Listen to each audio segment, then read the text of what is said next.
عزیز دوستو، ایک لفظ ہے حکمت، اس کا سادہ معنی تو دانائی ہے، لیکن علماء یہ فرماتے ہیں کہ حکمت سے مراد وہ پختہ اور صحیح علم ہے جس کی بنیاد پر انسان کے ارادے نیکی کی طرف پختہ ہو جاتے ہیں، اس کو حکمت کہتے ہیں، دانائی کہتے ہیں۔ جس علم کی موجودگی میں انسان اتنا پختہ اور طاقتور ارادہ کرے کہ شریعت کی طرف چل نکلے۔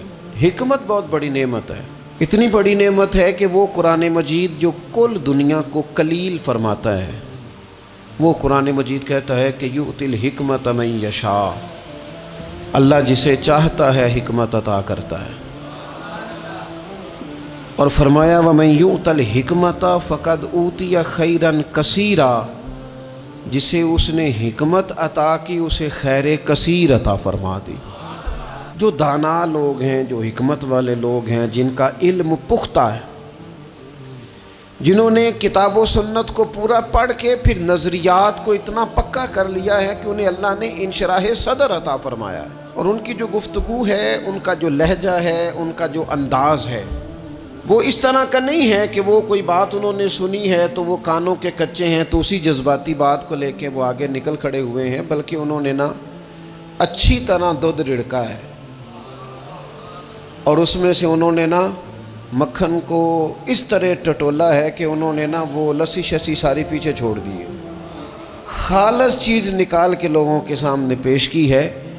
حکمت اور دانائی، پختہ لوگ، سیانے لوگ، وہ تقریر نہیں کرتے، واعظ و نصیحت نہیں کرتے، وہ تو اپنے جذبات کا اظہار کرتے ہیں، وہ اپنے تجربات کے ساتھ لوگوں کو دین کی طرف مائل کرتے ہیں، اور ان کی گفتگو لفظوں کے ساتھ نہیں ہوتی، بلکہ روح کی بات روح کے ساتھ ہوتی ہے۔ اور اقبال کہنے لگے یہ بات جو دل سے نکلتی ہے اثر رکھتی ہے، پر نہیں طاقت پرواز مگر رکھتی ہے۔ دانائی، حکمت، اللہ تبارک و تعالیٰ نے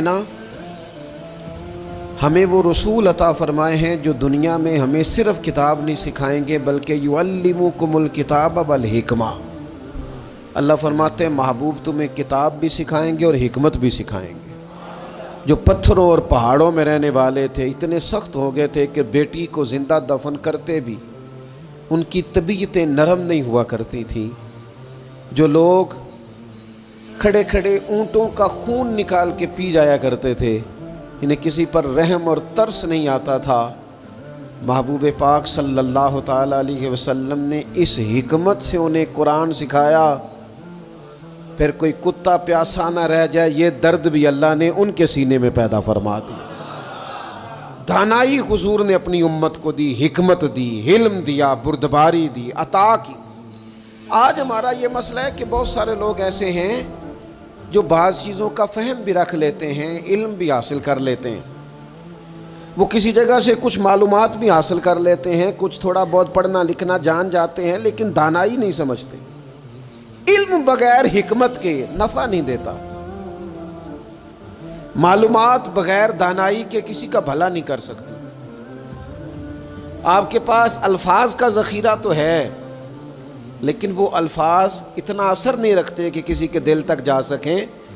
وہ دل تک جانے کے لیے بتانے والے کا صاحب دل ہونا بڑا ضروری ہوتا ہے۔ حکمت، دانائی رسول پاک علیہ الصلوۃ والسلام نے عطا کی، اور پھر یہ دانائی حضور نے اپنے ہر صحابی کو عطا کر کے اس طرح کا بنا دیا کہ فرمایا صحابی کا نجوم، میں نے ان سب کو آسمان ہدایت کا ستارہ بنا دیا ہے، لیکن مولا کائنات، شیر خدا، علی المرتضیٰ، حیدر کرار، فاتح خیبر، امیر المومنین، خلیفۃ المسلمین، حضرت مولا علی شیر خدا رضی اللہ تعالیٰ عنہ کو وہ علم ملا، وہ خزانہ ملا۔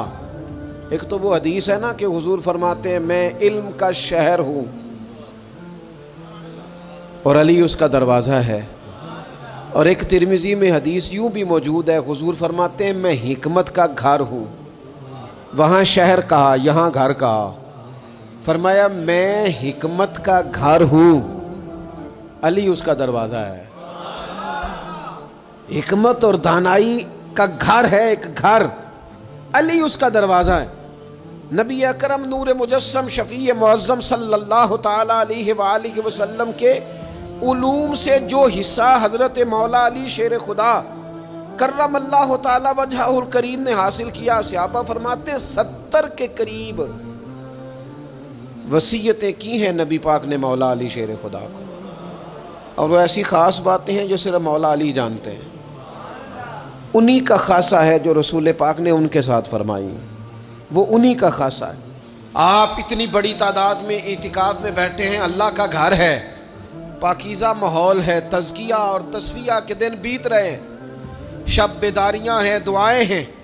امام ابو نعیم نے 5 باتیں لکھی ہیں جو حضرت مولا علی شیر خدا رضی اللہ تعالیٰ عنہ نے خود فرمایا۔ حضرت علی فرمانے لگے میری 5 باتیں یاد کر لو،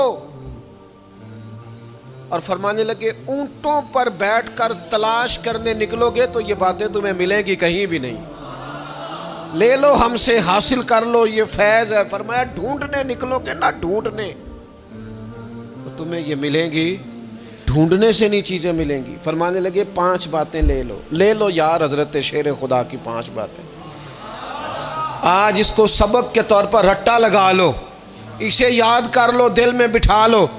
شیر خدا کی 5 باتیں علم و حکمت کا نچوڑ، نبی پاک صلی اللہ تعالی علیہ وسلم سے لیا ہوا فیض، وہ حضور کی امت کو بانٹتے ہیں، اپنے سے محبت کرنے والوں کو عطا کرتے ہیں۔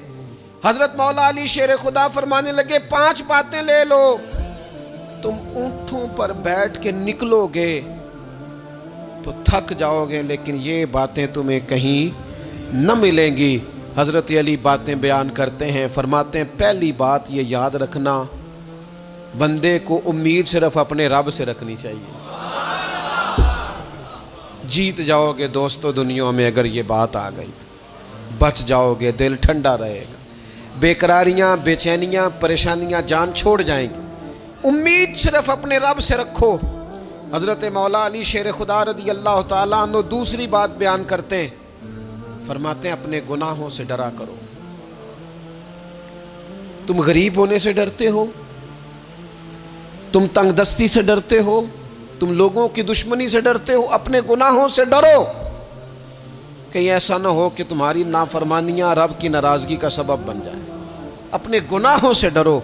اور تیسرا مولا علی شیر خدا رضی اللہ تعالیٰ عنہ فرماتے ہیں اگر تم جاہل ہو نا، تمہیں پتہ نہیں، تو علم کے بارے میں سوال کرنے سے کبھی نہ شرمانا، پوچھ لینا فائدہ ہوگا، کسی سے بات کر لینا فائدہ ہوگا، کسی سے سیکھ لینا نفع ہو جائے گا، کسی کو مان لینا اپنا استاد، زندگی بھر سمجھدار ہو جاؤ گے، فیض یاب ہو جاؤ گے۔ اور حضرت علی شیر خدا چوتھی بات ارشاد فرماتے ہیں یہ علماء کے لیے، فرمایا اگر عالم کو کسی مسئلے کا علم نہ ہو تو غلط بات نہ بتائے بلکہ کہہ دے واللہ اعلم، اللہ بہتر جانتا ہے۔ یہ بات یاد رکھیں، جس بات کا پتہ نہ ہو، جس کی خبر نہ ہو، جس پر عبور نہ ہو، اس بات کو آگے بیان نہ کیا جائے اور کبھی بھی غلط بات نہ بتائی جائے۔ یہ حضرت علی شیر خدا ہمیں سبق دیتے ہیں۔ اور 5ویں بات حضرت علی شیر خدا ارشاد فرماتے ہیں یاد رکھنا، ایمان میں صبر کی وہی حیثیت ہے جو جسم میں سر کی حیثیت ہے۔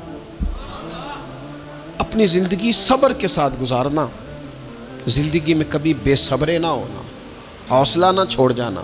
صبر بزدلی نہیں ہوتا، صبر تو اچھی تدبیر کو کہتے ہیں، صبر تو رب کریم کے فیصلے کے انتظار کو کہتے ہیں، صبر تو اللہ کی مدد کے نازل ہونے کے انتظار کو کہتے ہیں۔ فرمایا جو تمہارے جسم میں سر کا مقام ہے وہی ایمان میں صبر کا مقام ہے۔ یہ مولا علی شیر خدا نے ہمیں 5 باتیں دی۔